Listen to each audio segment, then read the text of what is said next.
तो देश की राजनीति में आज सबसे बड़ा सवाल गूंज रहा है कि क्या लोकतंत्र मजबूत होगा या फिर सत्ता की राजनीति फिर से हावी होने वाली है। परिसीमन यानी देश की संसद का नया नक्शा, जहां 543 सीटों वाली लोकसभा अब 850 तक पहुंच सकती है और यही 850 विपक्ष की आंखों में खटक रहा है। नमस्कार, आपके साथ मैं लावनी विनीत हूं और वक्त इस वक्त हो चुका है रण क्षेत्र का। तो रण क्षेत्र ही बन चुका है। विपक्ष ने तो जिस तरीके से परिसीमन के रास्ते महिला आरक्षण के पूरी की पूरी तस्वीर को स्पष्ट करना है, इस मुद्दे पर ही रण क्षेत्र पूरे संसद भवन को बना दिया, क्योंकि यहां पर विरोध हो रहा है। विरोध हो रहा है कि आखिर परिसीमन जनगणना के पहले कैसे हो सकता है। महिला आरक्षण याद होगा आपको, जब साल 2023 में इस कानून को बनाया गया तो स्पष्ट रूप से कहा गया था कि 2029 में इसे लागू किया जाएगा और उससे पहले 2026 में परिसीमन की प्रक्रिया पूरी कर ली जाएगी। अब उसी प्रक्रिया के तहत जब संसद के विशेष सत्र में परिसीमन को लेकर चर्चा शुरू हुई तो देखिए विपक्ष किस तरीके से आग बबूला हो रहा है। कह रहा है कि ये उत्तर बनाम दक्षिण करने की कोशिश हो रही है, एक नैरेटिव सेट करने की कोशिश की जा रही है विपक्ष की तरफ से। लेकिन अगर महिला आरक्षण की बात करें तो 33% सीटें महिलाओं के लिए 2029 से लागू करने की तैयारी यहां पर सरकार पूरी तरह से मन बना चुकी है कि वो तैयारी करके रहेगी। यानी आधी आबादी को सीधा संसद में भागीदारी मिलने का जो ये पथ है उसे प्रशस्त किया जाएगा। लेकिन सवाल यही है कि क्या विपक्ष को महिलाओं की ताकत से डर लग रहा है या फिर परिसीमन के नाम पर उनकी राजनीति का गणित बिगड़ रहा है। क्योंकि आज जो तस्वीर है वो साफ है कि सरकार कह रही है कि हर सांसद पर कम बोझ होगा, हर क्षेत्र को बेहतर प्रतिनिधित्व मिलेगा और सबसे बड़ा कि महिलाएं अब वोट बैंक नहीं, निर्णय लेने वाली ताकत बनेंगी। लेकिन विपक्ष क्या कह रहा है? विपक्ष कह रहा है कि हिस्सेदारी छीन ली जाएगी, कुछ राज्यों को फायदा होगा, कुछ का नुकसान होगा। मतलब फिर से विपक्ष की तरफ से वही राग अपनाई जा रही है कि उत्तर वर्सेस दक्षिण करने की कोशिश की जा रही है। ये सत्ता को बढ़ाने वाला खेल चल रहा है, ये कहने की कोशिश की जा रही है विपक्ष की तरफ से। लेकिन सवाल ये है कि जब 50 साल से सीटें फ्रीज थीं तब लोकतंत्र क्या ठीक लग रहा था? जब आबादी बढ़ती रही लेकिन प्रतिनिधित्व नहीं मिला तब विपक्ष क्यों चुप रहा? और आज जब सरकार ये कह रही है कि हर वोट की कीमत बराबर होगी, हर नागरिक को बराबर प्रतिनिधित्व मिलेगा और संसद में महिलाएं निर्णायक भूमिका निभाएंगी, तो विपक्ष को दर्द क्यों हो रहा है? क्या ये दर्द महिलाओं के सशक्तिकरण का है या फिर उस पुरानी राजनीति का है जहां सीटें कम थीं और समीकरण सेट थे? परिसीमन सिर्फ सीटें बढ़ाने का खेल नहीं है, ये लोकतंत्र को अपडेट करने का प्रोसेस है। और महिला आरक्षण ये सिर्फ कानून नहीं है, ये भारत की राजनीति का सामाजिक क्रांति मॉडल है। लेकिन वही विपक्ष आज महिला अधिकारों की जो कभी बात किया करता था वो इस बिल को शक की नजर से, संदेह की नजर से देख रहा है, देरी चाहता है, बहाने ढूंढ रहा है। तो ऐसे में आज रण क्षेत्र में हम कुछ सवाल पूछने वाले हैं जिसकी ओर यह आज की चर्चा घूमने वाली है, जिसके इर्द गिर्द रहेगी। तो रण क्षेत्र में आज का सीधा सवाल यह है कि क्या विपक्ष महिलाओं को संसद में देखना नहीं चाहता और इसीलिए रोड़ा अटकाने की कोशिश की जा रही है? क्या परिसीमन से उनका राजनीतिक खेल खत्म हो रहा है? जो राजनीतिक गणित था उस पर इंपैक्ट पड़ रहा है? क्या इसीलिए ये विरोध है? और क्या 850 सीटों वाली संसद भारत को मजबूत बनाएगी? और आज की बहस इसलिए भी महत्वपूर्ण है क्योंकि आज की बहस राजनीति से नहीं, आज की बहस भविष्य के दर्पण से देखी जानी चाहिए। प्रतिनिधित्व की ये लड़ाई है और आधी आबादी के सम्मान की लड़ाई भी है। तो किसकी नीयत में खोट है और कौन आधी आबादी के साथ है, हम खुलकर करेंगे आज इस पर बात। हमारे साथ कुछ ही देर में आज के अतिथि भी जुड़ जाएंगे, उनसे आपका परिचय कराऊंगी। लेकिन सबसे पहले प्रधानमंत्री नरेंद्र मोदी ने भी आज महिला आरक्षण और परिसीमन को लेकर अपनी मन की बात सदन के अंदर लोकसभा में बोली। क्या कुछ उनकी तरफ से कहा गया और क्या कुछ निशाना विपक्ष पर साधा गया? पहले प्रधानमंत्री का बयान सुनिए।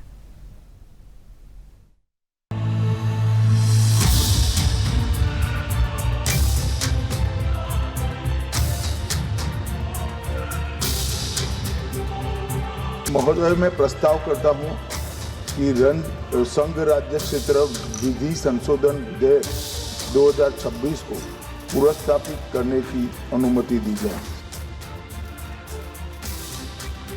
मैं आपकी अनुमति से ये प्रस्ताव करता हूं कि भारत के संविधान का और संशोधन करने वाले विधेयक संविधान 131वां संशोधन विधेयक 2026 को पूर्व स्थापित करने की अनुमति दी जाए।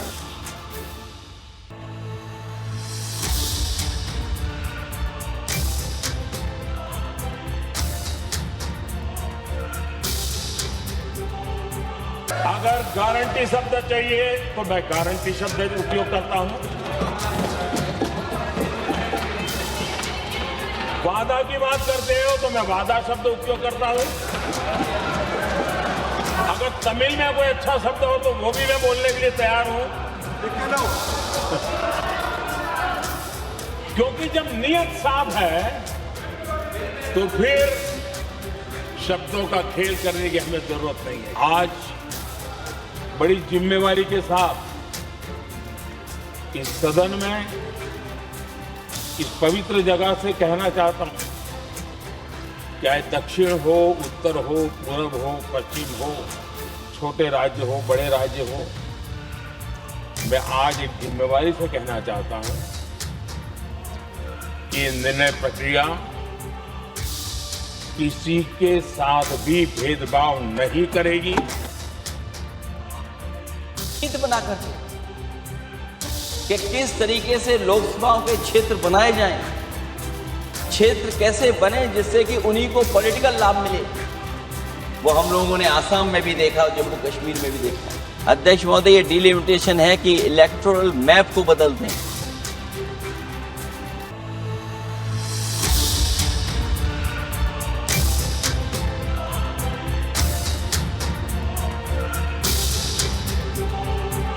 क्योंकि अपोजिशन के विरोध करने का कोई आधार नहीं है।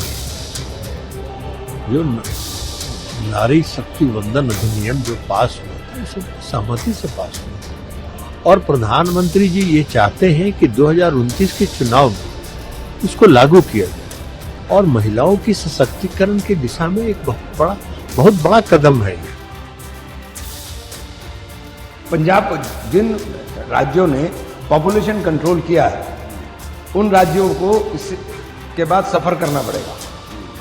तो ये एक मतलब एक क्षेत्रीय असंतुलन की भावना पैदा होगी।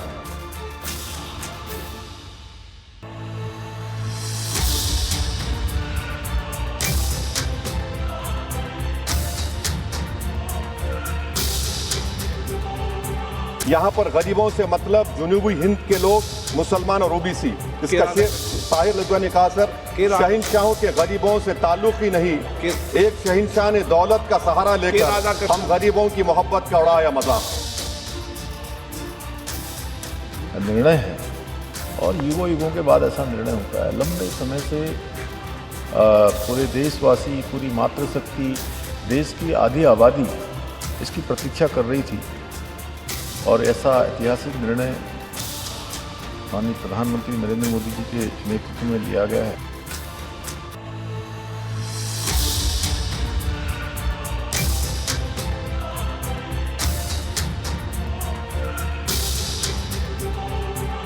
और उस समय भी हमने यही बात की थी जो हम आज आपके सामने कर रहे हैं कि हमारी पार्टी, कांग्रेस पार्टी, महिला आरक्षण के पक्ष में है, पर कृपया महिला आरक्षण को आप सरल करिए ताकि महिला आरक्षण जिस समय कानून पारित हो उसी समय लागू हो जाए और 500 जो हमारे 543 है लोकसभा की जो वर्तमान जो हमारी ताकत है उस पर लागू हो जाए, उसको परिसीमन के साथ मत जोड़े। ऑपोजिशन पॉइंट उठाएगा ही, क्योंकि उन्होंने आज तक ये बिल नहीं लाया। देश की महिलाएं करेंगी, अभी तक ये बिल आया क्यों नहीं? अब देश की महिलाओं पर देखिए, सिंपल सरल शब्दों में समझाएं, अब देश की महिलाओं पे अत्याचार होगा, उनकी कोई बात, उनके दुख, उनकी पीड़ा, अब उनके साथ कानून खड़ा होगा, वो स्वयं लॉ मेकर बनेंगे। पहली बार ये हो रहा है, ऐतिहासिक, आज तक ऐसा, इससे बड़ा कदम कुछ नहीं हो सकता। देश की सबसे बड़ी पंचायत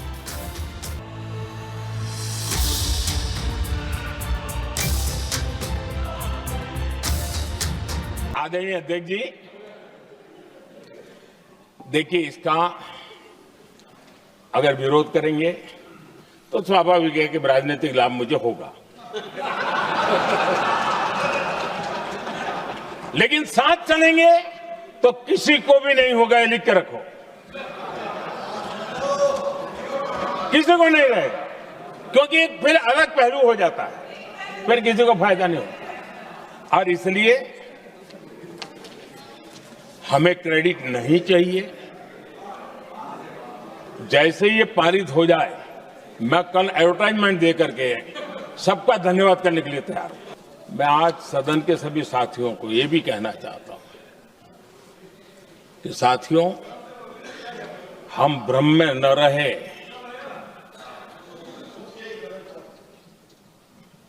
हम उस अहंकार में न रहे,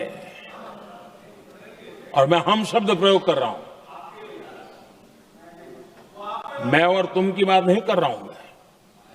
हम इस भ्रम में न रहे कि हम देश की नारी शक्ति को हम कुछ दे रहे हैं। जी नहीं, उसका हक है। और हमने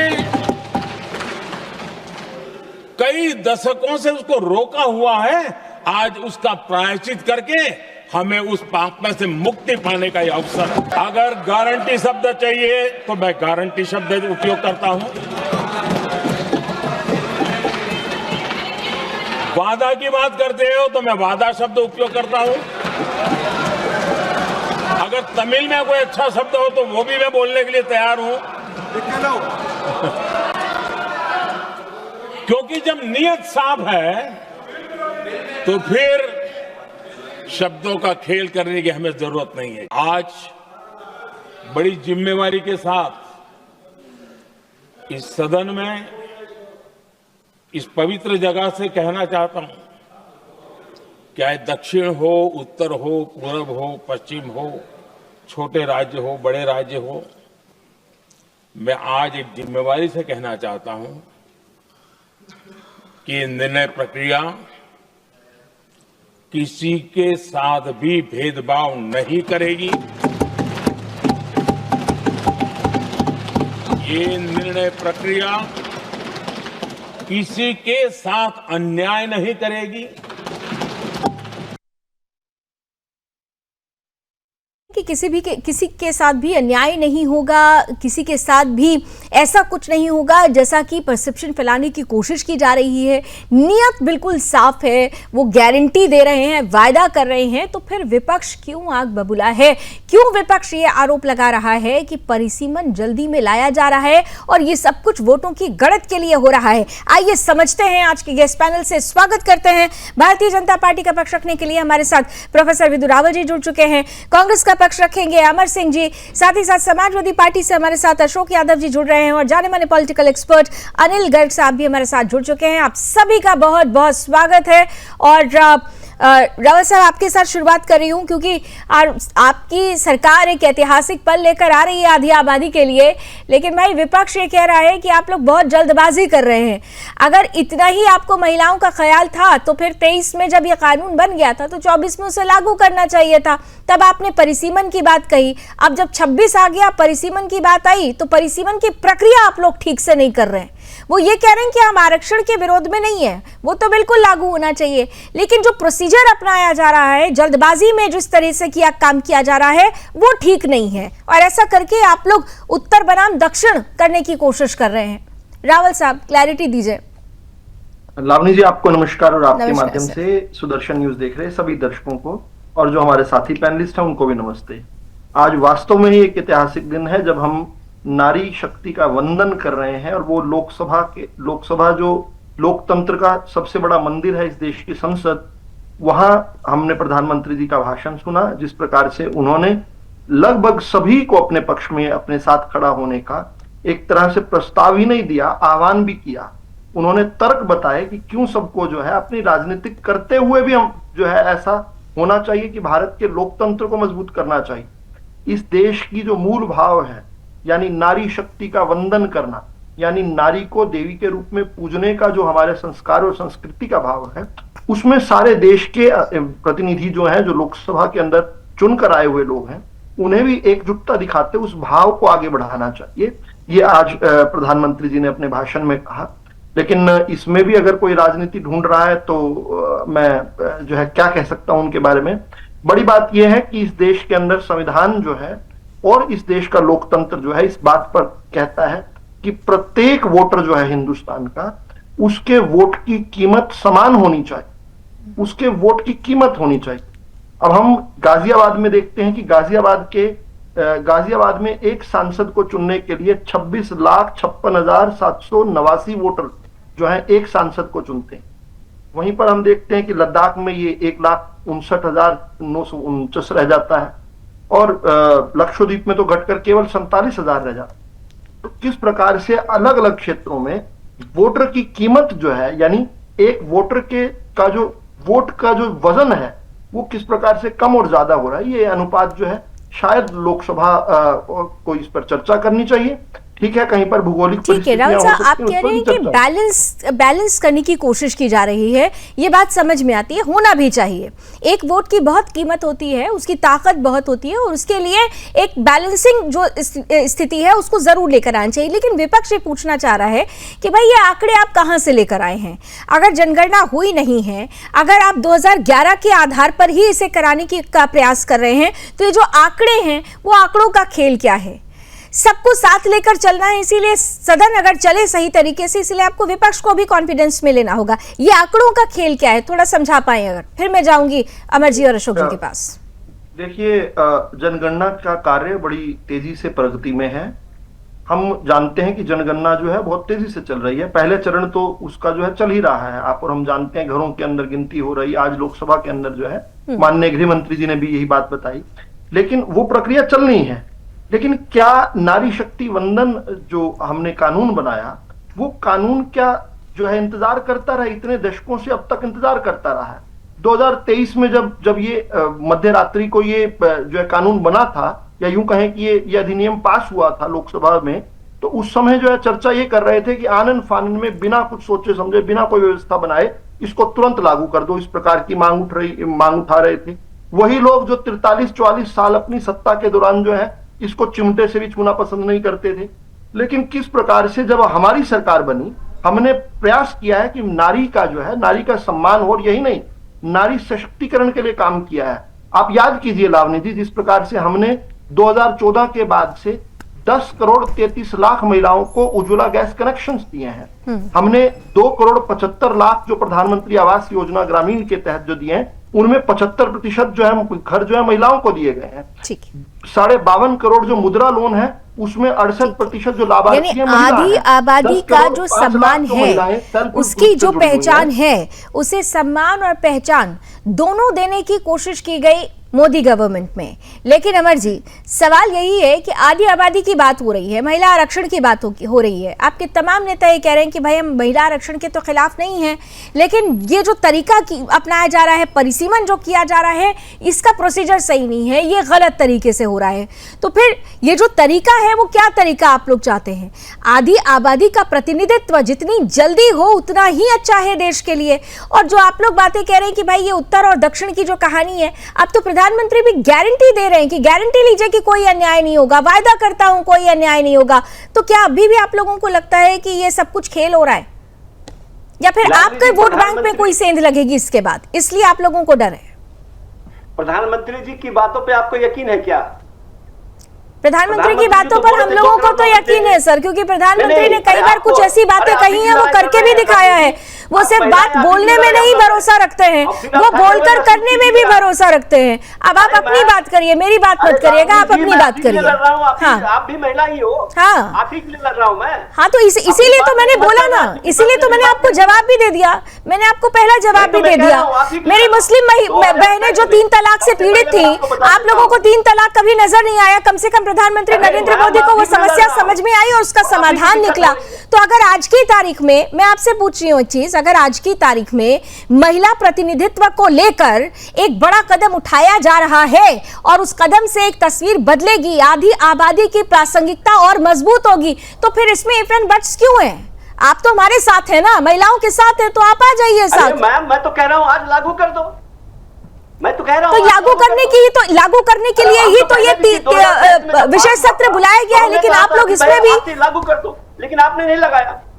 अरे रोक के रखा किसने? सरकार ने लागू नहीं किया। अरे तो अब आ गया ना मौका, गतिरोध तो अब आप लोग कर रहे हैं ना। अगर इतना है तो अब तो लागू करने के लिए तो इसे लाया गया है, ये विशेष सत्र इसीलिए तो हो रहा है साहब। तो आपने तो इसी को रोका, आप ही लोगों ने रोका ना, सरकार रोक दी।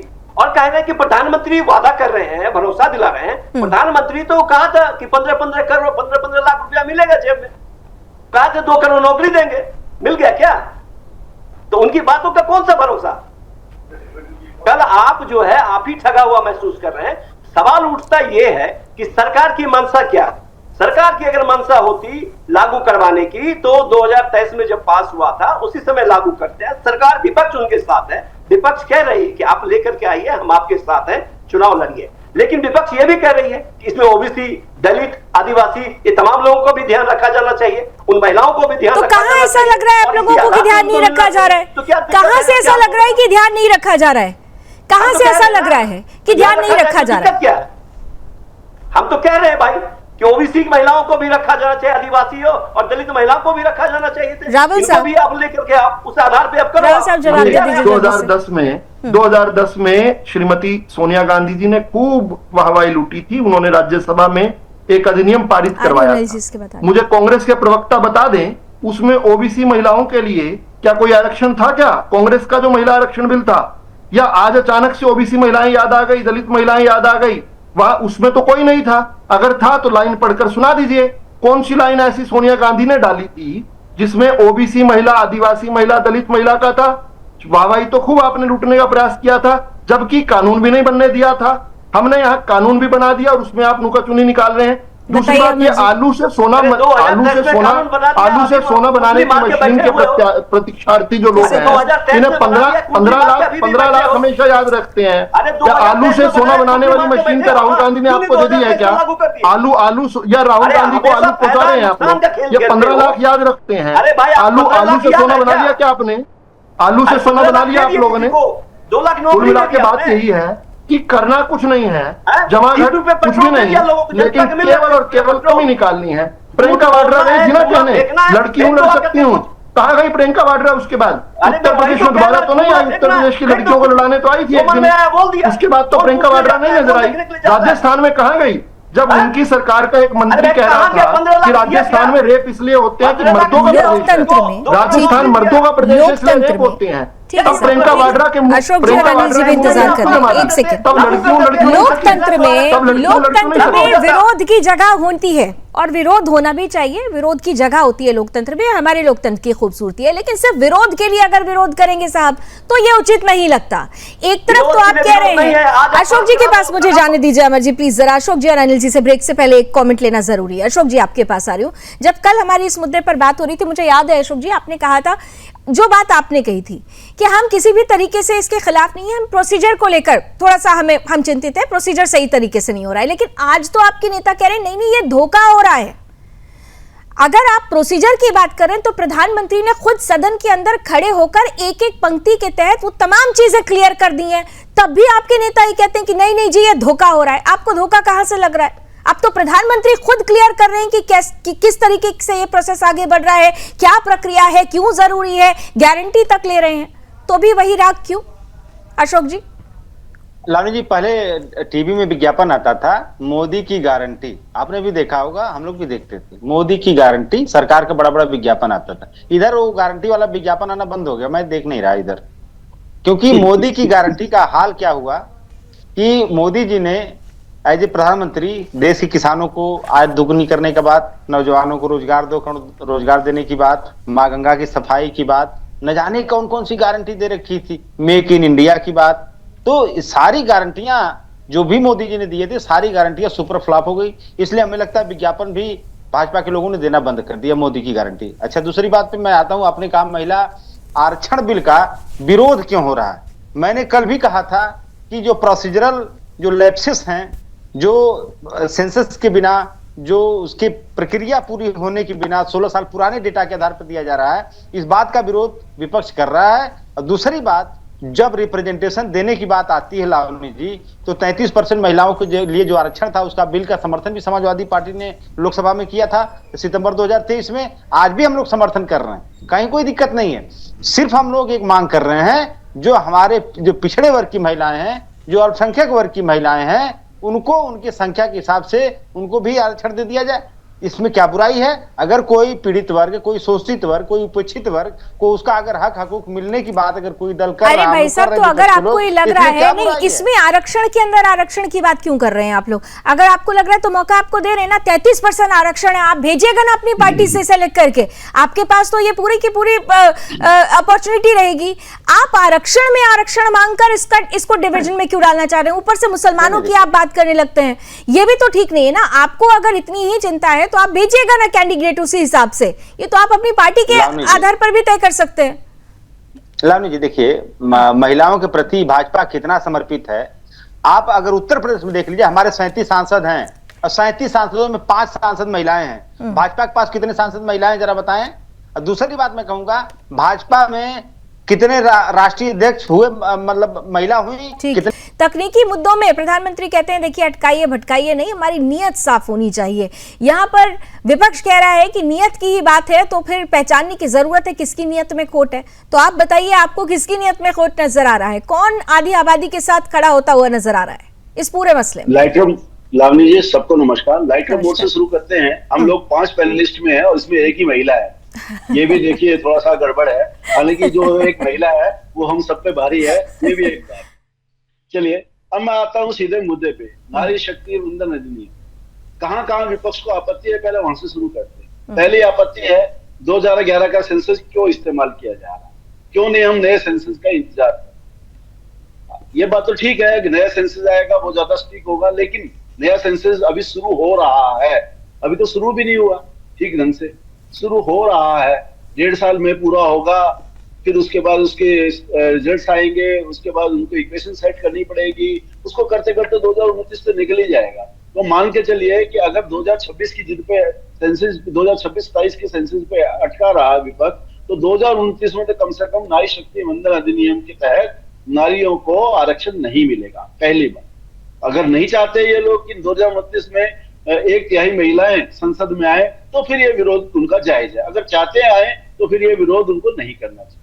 पहला एक पॉइंट। दूसरा, इनको लगता है बार बार, अभी जैसे बात चर्चा चल रही थी, मैं सुन रहा था कि जो दक्षिणी राज्य है उनके साथ भेदभाव होगा, उनकी सीटें कम बढ़ेंगी। मेरे पास पूरा डेटा है लावनी जी, सबकी सीटें 50% बढ़ रही हैं।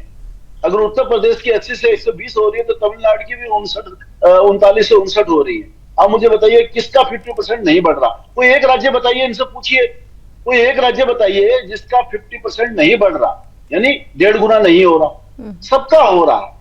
और क्यों हो रहा है? क्योंकि ये 2011 के सेंसस के आधार पर है। अगर नए सेंसस पे आएंगे ना, जैसे अभी बात चल रही थी, कुछ साथियों को मैंने सुना कि भाई नई जनगणना में आएंगे, कुछ लोगों ने तो पॉपुलेशन कंट्रोल किया है, उनको नुकसान हो रहा है, ये तो और उल्टा हो जाएगा। आप देखिए जनसंख्या की डेंसिटी कहाँ है, बिहार में, उत्तर प्रदेश में, साउथ में तो और कम डेंसिटी है। अगर जनसंख्या की डेंसिटी के हिसाब से होगा तो सबका 50% नहीं बढ़ेगा, उत्तर प्रदेश का 60% बढ़ेगा और दक्षिण राज्यों का 40% बढ़ेगा। तब तो और ज्यादा चिल्लाएंगे, तब तो कहेंगे हमारे साथ तो बहुत धोखा हो गया, उनका तो आपने 60% बढ़ाया, हमारा सिर्फ 40% बढ़ा रहे हैं। अगर पॉपुलेशन के आधार पे होगा तो ये पॉपुलेशन के आधार पे नहीं हो रहा, ये 2011 के आधार पे हो रहा है। सीधा सीधा हर राज्य का 50% बढ़ाया जा रहा है, यानी जितने सीटें थी उसको 1.5 गुना किया जा रहा है। तो बताइए अमर जी, अब तो बड़ा कैलकुलेशन बहुत ही आसान शब्दों में अनिल जी ने रख दिया है कि भाई ये ऐसा कहीं नहीं होने वाला है कि दक्षिण का कम हो जाएगा और उत्तर का ज्यादा हो जाएगा। तो फिर क्यों इस तरीके की कंफ्यूजन को आप लोग क्रिएट कर रहे हैं? मैं सभी पार्टियों के नेताओं से कहता हूँ, आप मुझे कोई एक राज्य बताइए जिसका 1.5 गुना नहीं हो रहा। ठीक है, ठीक है। एक बार अमर जी से एक कमेंट ले लेते हैं, फिर राहुल जी आपके पास है, उसके बाद अशोक जी। 30 सेकंड, हाँ 20 सेकंड प्लीज कंप्लीट कीजिए। हाँ 20 सेकंड। अब बात आ रही है, जैसे मैं अभी कांग्रेस साथियों को सुन रहा था, ओबीसी को क्यों नहीं दिया जा रहा? आप मुझे बताइए, अभी तक SC ST के अलावा किसी को और कोई रिजर्वेशन है क्या? 76 सालों में तो ओबीसी को रिजर्वेशन नहीं था। अब नए तरीके से ओबीसी को रिजर्वेशन आप क्यों मांग कर रहे हैं? ठीक फिर ओबीसी में पुरुषों ने क्या बुरा किया है? ठीक है, अमर जी अभी बताइए। समाजवादी पार्टी के नेता को सुन रहा था, उन्होंने कहा मुसलमानों को क्यों नहीं दिया जा रहा? क्या धर्म के नाम पे आरक्षण है क्या भारतीय संविधान में? ठीक है, सबसे अब तो ये कैसे जवाब बात ले की लेते हैं, जाए? पहले अमर जी से जवाब ले लेते हैं। अमर जी, बहुत कुछ तो क्लियर हो रहा होगा। अमर जी, नहीं बिल्कुल, देखिए हमारा कोई इससे लेना देना नहीं है। लेना देना मेरा सिर्फ इतना ही है कि आप हमारे जो ओबीसी है, जिसकी जितनी हिस्सेदारी उसकी इतनी भागीदारी, मेरा जो आदिवासी है, हमारे जो बहन दलित है, उनको आप रखने में आपको क्या दिक्कत है? मेरा तो सीधा सवाल है, अब भाई उनको भी शामिल कीजिए ना। जब आप आरक्षण दे ही रहे हैं तो उनको भी आप दीजिए, क्योंकि जरूरी है ना। नहीं तो अगर आपको, मैं आपसे एक चीज पूछ रही हूँ कि अगर आपको भागीदारी बढ़ाना है तो आरक्षण के अंदर आरक्षण क्यों? आप अपनी पार्टी की तरफ से वैसे ही उतने ही कैंडिडेट उतार दीजिएगा। आपको अगर इतनी चिंता है, नहीं अमर जी मुझे ये समझाइए, अगर आपको इतनी ही चिंता है तो आप लोगों के किसी ने हाथ तो नहीं बांध रखा है, आप उतार दीजिएगा अपने कैंडिडेट अगर आपको इतनी ही चिंता है। यहाँ तो आरक्षण के अंदर आरक्षण की क्या जरूरत है आपको तो किसी ने नहीं रोका। ऐसे नहीं होता है ना कि ये सुदर्शन चैनल नहीं है कि जो एडिटर साहब कहेंगे वही होगा। अरे भाई, सुदर्शन चैनल जो कहता है वो डंके की नोक पर तथ्यों और तर्कों के साथ कहता है, और अंततः हमारी बातों को आपको भी स्वीकार करना पड़ता है जब सच सामने आता है। इसलिए आप सुदर्शन न्यूज की बात मत करिए। और दूसरी बात सुनिए सर, सुनिए। अब आपने क्योंकि मेरे चैनल का नाम लिया है तो मैं आपको बता दूं कि हमारे चैनल की क्रेडिबिलिटी बहुत ज्यादा है, विश्वास करते हैं लोग। यहाँ पर आपकी क्रेडिबिलिटी पर सवाल उठा है, इसीलिए आप लोग हाशिए पर आकर खड़े हो गए हैं। इसलिए अगली बार जब आप सुदर्शन न्यूज का नाम लीजिएगा तो पहले अपनी क्रेडिबिलिटी के आईने पर लगी हुई धूल को साफ कर लीजिएगा। रावल जी, सीधे आपके पास आ रही हूं। देखिए सवाल यहाँ पर दो है। आरक्षण में आ रही हूं आपके पास, रावल जी के पास, मुझे जाने दीजिए। रावल जी, आरक्षण में आरक्षण तो चाहिए, लेकिन आपने भी नहीं रोका है। कैंडिडेट्स ये भेज सकते हैं, इनको सिर्फ विरोध के लिए विरोध करना है। अच्छा, थोड़ा रावल जी जरा क्लियर कर दीजिए। ये कह रहे हैं कि बांटने की राजनीति आप लोग कर रहे हैं इस परिसीमन के माध्यम से, क्या ऐसा है क्या रावल जी? देखिए बांटने की राजनीति तो कौन करता रहा, किसने हिंदुस्तान को बांटकर सत्ता हासिल की थी, सबको पता है। हिंदुस्तान के विभाजन पर किसके सिग्नेचर हैं, सबको पता है। लेकिन मैं समाजवादी पार्टी के प्रवक्ता साहब को सुन रहा था, वो कह रहे थे आजकल एक टीवी पर उन्हें विज्ञापन आना बंद हो गया है। देखिए, मोदी की गारंटी मतलब गारंटी पूरी होने की गारंटी। उन्होंने एक दो चीजें बोली। उन्होंने कहा रोजगार जो है तो पीरियोडिक लेबर फोर्स सर्वे का एक बार रिपोर्ट देख लीजिए, पिछले 12 साल में जो है 31 करोड़ नए रोजगारों के अवसर पैदा हुए हैं। 2.5 करोड़ एक साल की अगर अनुपात लगाएं तो लगभग 2.5 करोड़ से अधिक रोजगार प्रति वर्ष। वादा कितने का था? 2 करोड़ का। किसान की आय की बात कर रहे थे तो बता दीजिए, 24 जो लिस्टेड फसलें होती है जिनकी एमएसपी केंद्र सरकार तय करती है, उनमें कौन सी ऐसी फसल है जिसकी दुगनी और 2.5 गुनी जो है एमएसपी नहीं बढ़ गई है? खैर, सीधा विषय पर आते हैं, लेकिन उससे पहले ये भी बता देंगे कि मोदी की गारंटी यानी गारंटी पूरी होने की गारंटी, राम मंदिर की गारंटी दी थी ना, आज भव्य राम मंदिर हमारे सामने बनकर खड़ा है। अनुच्छेद 370 की तोड़ने की गारंटी दी थी ना, आप कहते थे खून की नदियां बह जाएंगी, एक मच्छर नहीं मरा और युद्ध तोड़ दिया अनुच्छेद 370। किस प्रकार ट्रिपल तलाक की बात हो, लेकिन आज के विषय पर बात करते हैं। समाजवादी पार्टी के सुप्रीमो ने 2010 में सोनिया गांधी के उस अधिनियम के समय जब चर्चा हो रही थी कि महिलाओं को आरक्षण मिलना चाहिए, क्या कहा था पता है? उन्होंने कहा था वही समाजवादी पार्टी के सुप्रीमो मुलायम सिंह, स्वर्गीय मुलायम सिंह, लड़कों से गलती हो सकती है फेम मुलायम सिंह, उन्होंने क्या कहा था? उन्होंने कहा था कि अगर संसद के अंदर महिलाएं आ जाएंगी, महिला सांसद आ जाएंगी तो पुरुष सांसद जो है उनको सीटियां बजाएंगे। ये दृष्टिकोण है आपका महिलाओं के प्रति। और बाद में खैर अपनी उनकी बहू ही आ गई संसद में उनके जीवन काल में ही। लेकिन मुझे नहीं इस पर जो है राजनीति करनी। बड़ी बात क्या है, एक बहुत बड़ा जो असंतुलन है उसको एड्रेस करने का प्रयास किया जा रहा है। ये लोग जो आज जो है नॉर्थ और साउथ की डिवाइड की बात करते हैं, इन्हें इस बात का जवाब इनको भी देना चाहिए। आज किसी प्रकार से कोई जो अनुपात है उसमें कोई बदल नहीं हो रहा है, लेकिन इस बात का तो जवाब देना पड़ेगा ना कि केरल की जनसंख्या 3.5 करोड़, असम की जनसंख्या भी 3.5 करोड़, छत्तीसगढ़ की जनसंख्या भी 3.5 करोड़, लेकिन केरल में 3.5 करोड़ जनसंख्या पर 20 लोकसभा सीटें। असम के अंदर उसी 3.5 करोड़ की जनसंख्या में केवल 14, और वहीं जाकर जो छत्तीसगढ़ है उनकी 3.5 करोड़ की जनसंख्या में 11। ठीक है, तो ये जो असमानता है, की जनसंख्या वाले झारखंड, ये असमानता, अशोक यादव जी, ठीक है, ये हम टैली चला भी रहे हैं कि कैसे कैसे क्या असमानता है। ये असमानता दूर करने की बात हो रही है। अगर असमानता दूर होती है और समानता आती है तो इसमें तो आप लोगों को साथ आके खड़े हो जाना चाहिए। यहाँ आपको ये बात क्यों नहीं समझ में आ रही है? इक्वालिटी की बात हो रही है तो फिर विरोध करना, तो फिर वही बात हो गई कि विरोध के लिए सिर्फ विरोध करना है, या फिर डर लग रहा है कि क्रेडिट किसी और को चला जाएगा, मोदी सरकार को क्रेडिट जा रहा है इसीलिए विरोध करना है। देखिए क्रेडिट के लिए तो प्रधानमंत्री जी ने कहा ना। नहीं, मैं ठीक है, अशोक जी का जवाब लेने दीजिए। ठीक है, अशोक जी का जवाब लेने दीजिए जी। 1 से 1.5 मिनट मुझे चाहिए। देखिए, आपने कहा इक्वलिटी, भारतीय जनता पार्टी में महिलाओं को कितना इक्वलिटी मिली, मैंने इसके पहले ही बताया, आईना दिखाया था। कितने मुख्यमंत्री हैं महिला, कितने प्रदेश अध्यक्ष महिला हैं, कितने सांसद महिला हैं, और कितने राष्ट्रीय अध्यक्ष महिला हुई हैं अब तक। हमारे यहाँ दिल्ली देश की राजधानी में महिला मुख्यमंत्री हैं। खाली वो जो है श्रेय लेना है। दूसरी बात, अभी विधु रावल जी ने कहा कि एमएसपी 2.5 गुना हो गई। एमएसपी से मात्र 13 से 16% किसान आच्छादित होते हैं भाई साहब, 100% लोग नहीं आच्छादित होते हैं। अनिल जी ने 3 बातें कही। पहली बात उन्होंने कहा कि 2011 के सेंसस से क्या प्रॉब्लम है भाई। ये दिव्य ज्ञान आपको, जब आप सितंबर 2023 में जब ये नारी शक्ति बंधन अधिनियम लाए थे, ये दिव्य ज्ञान आपको उस समय क्यों नहीं आया कि 2011 के सेंसस पे आप लिख देते कि हम नए सेंसस पे नहीं करेंगे, हम 2011 के सेंसस पे करेंगे। अचानक से दिव्य ज्ञान की प्राप्ति कैसे हो गई अनिल जी आपको? दूसरा, आपने कहा कि विधायिका में तो भाई खाली SC/ST को मिलता है आरक्षण, महिलाओं को, अरे OBC को तो मिलता नहीं है। विधायिका में SC/ST को मिलता है, बिल्कुल सही आपने कहा, OBC मिलता है। महिलाओं को आप नए आरक्षण दे रहे हैं ना, ये तो नए में दे रहे हो आप। जब नए में आरक्षण दे रहे हो तो उसी में तो हम मांग रहे हैं कि आपको कौन रोक रहा है देने के लिए? आपने डिंपल भाभी को भेजा है ना भाई, जब आप नया काम कर रहे हैं ना अपने संसद में, तो नए काम में नया काम और बहनों, हम लोग कोई अलग हटके नहीं मांग रहे, हम लोग कुछ अलग नहीं मांग रहे हैं। देखिए, अभी तक विधायिका में करने के लिए आपको कौन रोक रहा है? अपने महिला वर्ग को आपके जब सत्ता होती है तब तो आप कहते हैं लड़कों उसमें पिछड़े वर्ग की रेप हो जाते हैं लड़कों से, महिलाओं को ये आप कहते हैं बेचारे, लेकिन आप नहीं रेप हो जाता है। क्योंकि जब आप सत्ता में होते हैं तब आपको मुख्यमंत्री बनाने से, महिला मुख्यमंत्री बनाने से किसने रोका था? हम तो आज भी देश की राजधानी के अंदर जो है आज महिला मुख्यमंत्री भारतीय जनता पार्टी ने दी हुई है। आपका 3 बार जो है आपको अवसर मिला अलग समय में पूरा शासनकाल करने का। आपने कितनी बार मुख्यमंत्री बनाई? महिला मुख्यमंत्री कितनी बार बनाई आप? अपने दल में तो आप दिए नहीं, भारतीय जनता पार्टी को अपने दल में तो आप दिए नहीं, महिला चले आए हैं विधायिका में देने। ठीक, महिलाओं को आप कितना झांसा देंगे? देखिए, मैं फिर ये कहूंगी, पार्टी चाहे कोई भी हो, आधी आबादी के साथ जो पूरी सादगी के साथ, निष्पक्षता के साथ खड़ा रहेगा, आधी आबादी उसके साथ होने वाली है।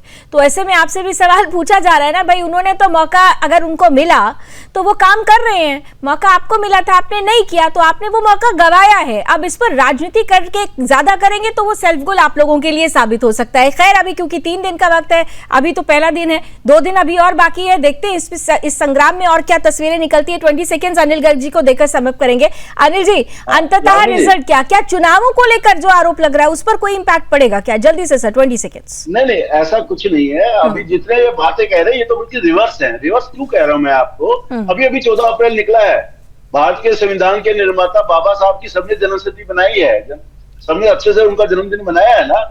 उन्होंने तो SC/ST को ही दिया था, उन्होंने तो OBC को नहीं बोला था। तो आप तो क्या कहना चाहते हैं? उस समय उन्होंने बहुत बड़ी गलती कर दी थी। देखिए, अभी स्थानीय निकाय में 50% महिलाओं के लिए आरक्षण है और उसी के अंदर ही SC/ST के लिए अलग से आरक्षण आता है। तो अभी जो SC/ST के लिए जो बात कर रहे हैं कि उनका बढ़ेगा नहीं बढ़ेगा, वो तो बढ़ेगा ही। जब 1/3 है तो उसमें जो मौजूदा SC/ST का आरक्षण है, राजनीतिक गणित का खेल होती है और गणित में फंसाने की बड़ी कोशिश की जाती है। लेकिन अब ये जो गणितीय आकलन है वो भी धीरे धीरे स्पष्ट हो रहा है। इसलिए विरोधियों को भी जब वो आरोप लगाएं तो उस गणितीय आकलन को भी थोड़ा समझकर अगर अपनी बातें रखेंगे तो निश्चित रूप से जनता भी समझेगी, उन्हें खुद भी समझ में आएगा। नहीं तो ऐसी विरोध उनके लिए ही सेल्फ गोल साबित हो सकता है। बहरहाल, थैंक यू सो मच। आप लोगों से मुलाकात होती रहेगी क्योंकि विशेष सत्र चल रहा है और बेहद खास ये सत्र माना जा रहा है। आधी आबादी का जिक्र हो रहा है और आधी आबादी जिसने हमेशा से हर स्तर पर, हर क्षेत्र में एक महत्वपूर्ण भूमिका निभाई है। अब राजनीति की बारी है। इस राजनीति में नीति और नियत दोनों का खेल क्या होगा, इस पर नजर बनी रहेगी और बहुत कुछ निर्भर करेगा हमारी सत्ता और विपक्ष दोनों पर कि वो आधी आबादी के प्रतिनिधित्व को लेकर अपनी नीयत को किस तरह से देश के सामने रखते हैं। हम नजर बना के रखेंगे। फिलहाल रशियत में अभी बस इतना ही। देश और दुनिया की तमाम खबरों के लिए आप जुड़े रहिए सुदर्शन न्यूज के साथ। जय हिंद।